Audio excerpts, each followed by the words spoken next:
انا اختفيت 30 يوم، بس ورا كل يوم كان في قرار، مخاطرة. دلوقتي في مكان ما ينفعش حد يصور فيه خالص، توتر والصراع بين ان انا اكمل او ما اكملش. وده مش فيديو ماركتينج، دي رحلة اول دروب اللي وصلتنا للحظة دي اخر ستوري هنزلها. دلوقتي احنا مستنيين.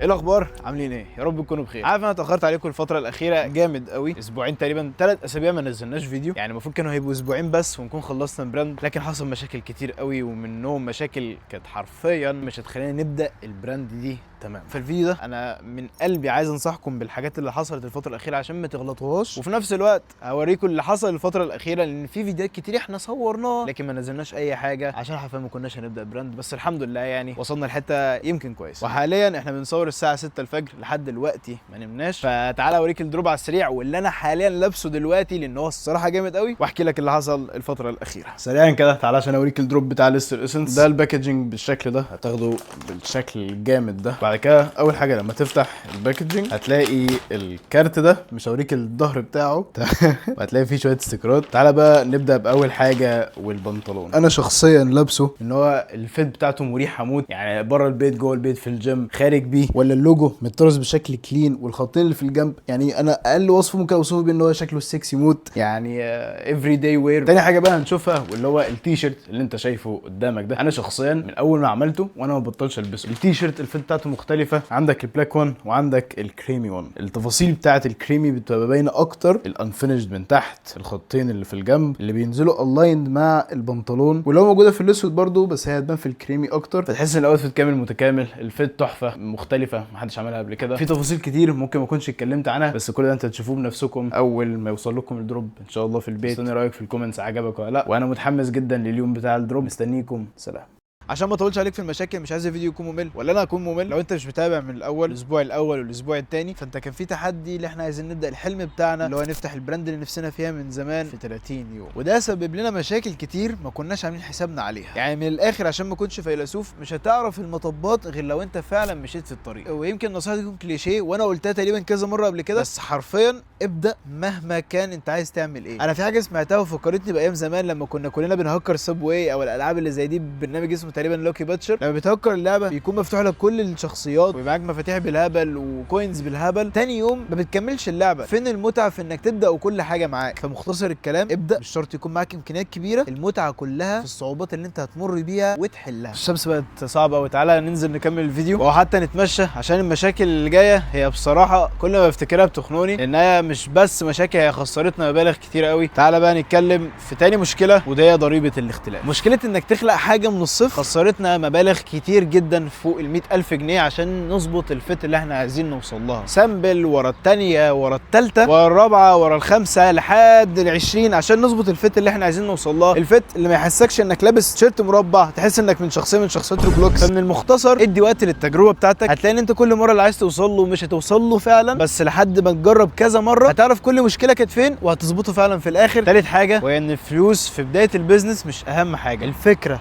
والمجهود والوقت اللي هتحطه هم اهم كوينز عندك، واللي انت تقدر فعلا تحطهم في البراند. مش عايز اطول عليكم واخلي الموضوع ممل، احكي لكم اللي حصل الفتره الاخيره واوريكم فعلا فيديوهات انا صورتها وكنت عايز انزل الاسابيع اللي فاتت، بس اللي حصل. ويلا بينا عشان اديكم الريكاب. الشمس خلاص بقت ضاربه في كل حته، فتعالى نشوف حته ضله نصور فيها. الاسبوع الثالث دلوقتي هنبعت الديزاين بتاع اول دروب على البرايفت ديسكورد بتاع ليستر. هنشوف دلوقتي رد فعلكم. يلا بينا. بسم الله الرحمن الرحيم.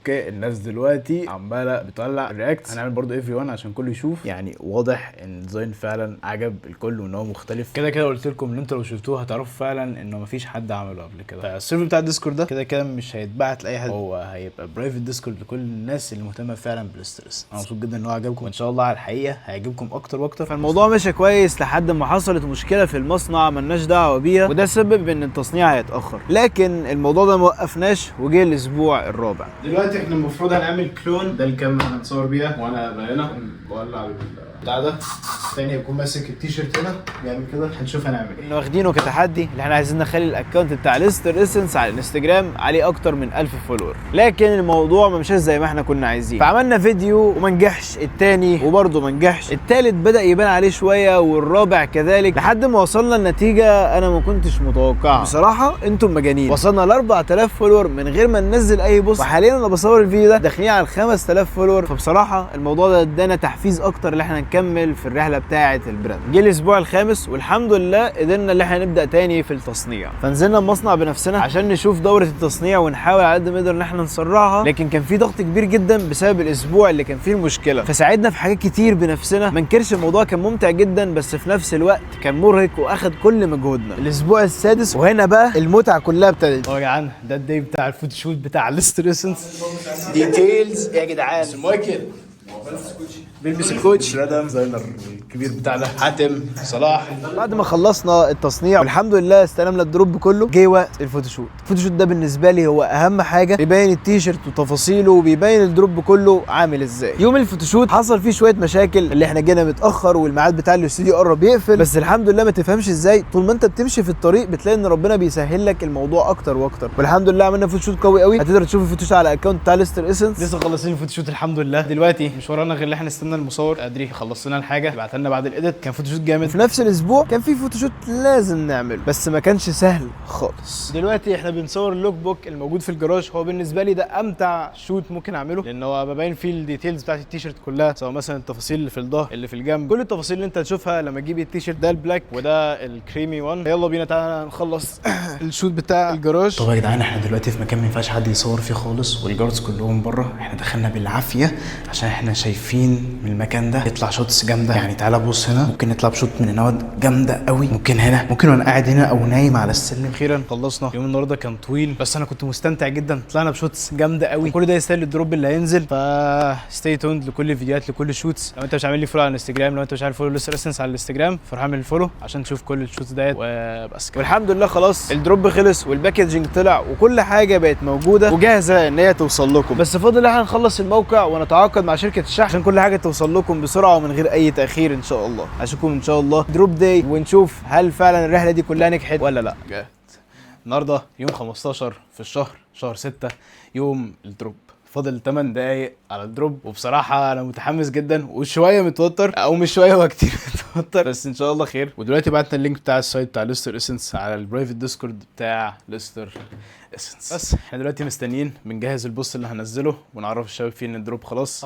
دلوقتي بعتنا الكود بتاع ديسكاونت على البرايفت ديسكورد، فلو انت في البرايفت ديسكورد شكرا ليك. دلوقتي وقت الدروب خلاص، عايزين ندي. انا عارف انك هتتولى الموضوع ده يا رب. اللهم وفقنا يا رب. اللهم وفقنا الى ما تحب وترضى، واجعل هذا فتحا عظيما علينا مباركا فيه. آمين. واجعل يا رب مبتغاه خيرا ونيتنا خيرا. اللهم اجعل ماله كسبا حلالا طيبا مباركا فيه. امين. واخر دعوانا ان الحمد لله رب العالمين. ورب الجوز.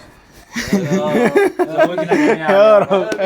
1 2 3 1 2 3.